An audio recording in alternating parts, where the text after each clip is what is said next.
Welcome to MWR Life on Air. I'm Tara Goodson. We are continuing our Month of the Military Child focus this week with guests from Child, Youth, and School Services. Today we'll visit with Mike Sampson from the Middle School and Teen Program, and then we'll meet Jessica Phillips from the Strong Beginnings Program. Don't go away. We'll be right back. All Army Sports! The All Army Sports program gives soldiers an opportunity to compete with the best.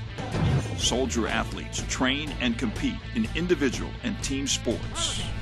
And the best may find themselves competing in a national or world military championship as an armed forces athlete. Compete with the best.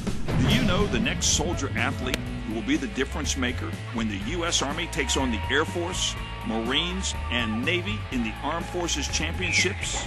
Or do you know who has what it takes to compete against foreign militaries on the field of play? Stand proud watching your soldier represent the Army and the United States wearing the black and gold of all Army sports. As an Army leader, you help shape the lives of soldiers. Soldiers first, athletes second. For those who are athletically talented, the All Army Sports program provides soldier athletes with premier competition, global exposure, and camaraderie among their fellow teammates and competitors. Soldier athletes are selected through an application process managed by family and MWR staff, along with coaches from each sport. Command approval is required prior to being selected for an all-Army sport. Soldier athletes are expected to commit to 1 to 3 months of time for training and competition, depending on their success and specific sport. Selected soldier athletes do not change MOS or PCS, and National Guard and Reserve soldiers are activated for the duration of the trial camp and competition. All Army Sports. Soldiers are brought onto temporary duty status for the duration of their time as an all-Army athlete. Soldier athletes attend trial camps where they ready themselves against the best athletes in the Army. Following the conclusion of competition, soldiers return to their units and place of duty. The best soldier athletes are selected to continue on and compete against the other services in Armed Forces Championships. After the Armed Forces Championship, the best military athletes from all services combined may advance to a national or international championship as a USA athlete. Compete with the best.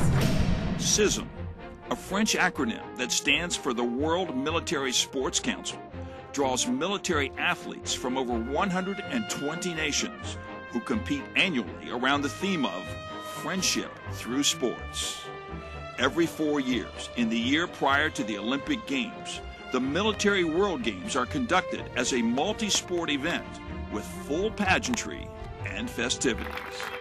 When finished with competition, soldiers return to their unit in better physical condition, along with a new appreciation of team building and enhanced leadership skills. Their unique perspective as a soldier athlete and first-hand experience gained in competing on the international stage makes them better athletes, but more importantly, better soldiers. The esprit de corps and camaraderie developed on the field of play stays with soldier athletes long after they return to their unit, strengthening the bond between them and their fellow soldiers. As General Douglas MacArthur noted, upon the fields of friendly strife are sown the seeds that upon other fields, on other days, will bear the fruits of victory. Overall, the All Army Sports program contributes to your soldiers' readiness and well-being. All Army Sports.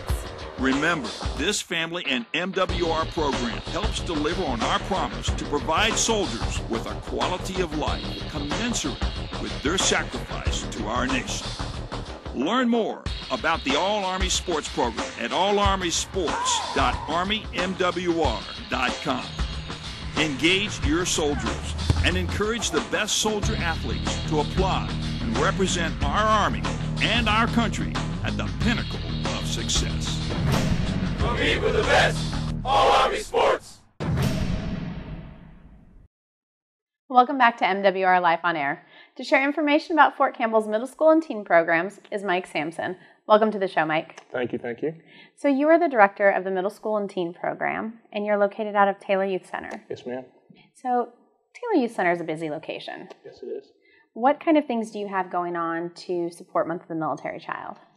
Well, this month at our facility, we're actually going to do somewhat of a carnival. It's a family fun day, and basically what they're going to do is they're going to have inflatables, just a lot of kid-friendly things, a lot of things for the families to come out and enjoy. Again, the facility is very large, so there's going to be a lot of different areas with a lot of things happening. We have a gymnasium, we have arts and craft areas, so it's just going to be a wide variety of activities with a whole lot of fun going on. So we're looking forward to seeing a lot of people. Well, Taylor Youth Center is a great location because it is just inside of Gate 4, and when you're coming onto post, if you look over to the right, you can always see somebody outside playing. Yes.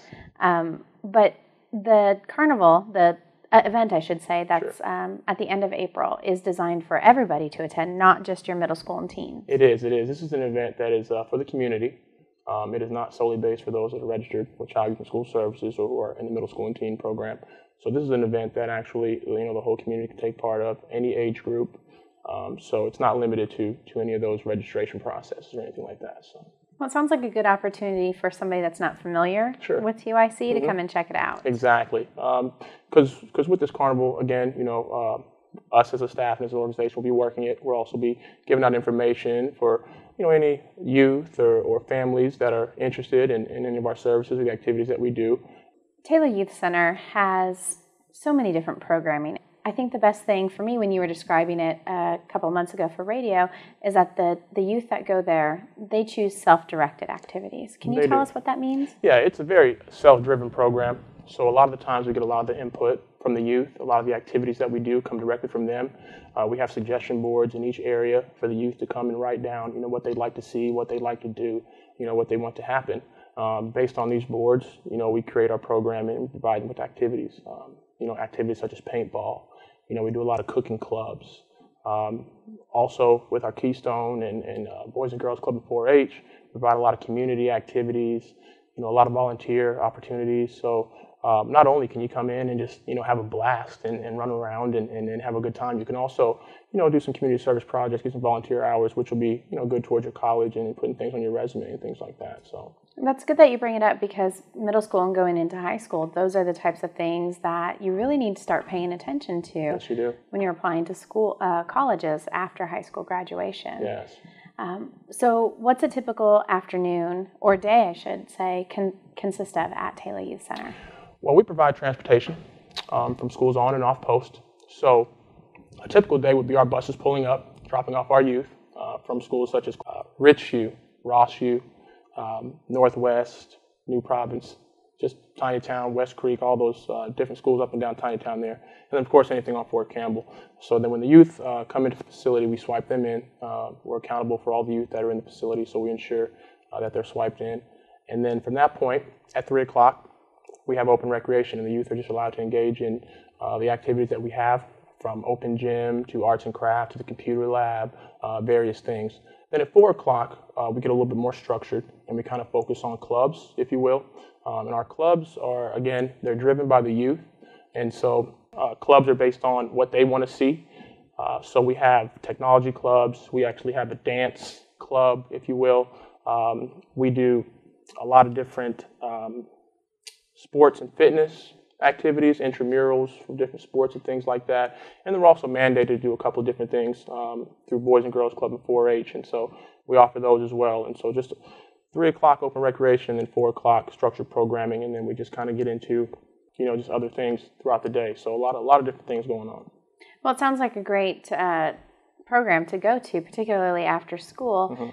Chance to blow off some steam after being cooped up in classes all day long, and then the programs that you offer. And it's convenient yet that Youth Sports is located in Taylor Youth Center as well. Yeah, very convenient. So you can kind of get sports and recreation all in one. You can come register your youth for the different sports that we have in the facility, and there's different registration times for different sports. Then you can also come in and see what we have going on and kind of get the rundown of the middle school and teen program, and then, provide an orientation packet and be able to sign up for our program. So a lot happening in Taylor Youth Center, a lot happening. It's always busy when I go in there. Right. So that's what you have going on through the month of April for Month of the Military Child, which kind of leads us into, summertime is just around the corner. Yes, ma'am. What type of programming do you guys have available for summertime? Well, summer's a very big deal for us. Our program kind of shifts into a full day program for the summertime, so we start operating at 6:30 in the morning. With the summertime, there also comes some fees, because I didn't mention this earlier, but our program is actually a free program after 12. So, of course, during the school year, the youth don't come in until about 2:45, so everything's pretty much free during the school year. But during the summertime, because we're a full day program, youth are out of school, to be there before 12 o'clock, there's going to be a fee associated with being there before 12. And what it's going to be this year, it's going to be a weekly camp fee. And your weekly camp rate is based off your household income.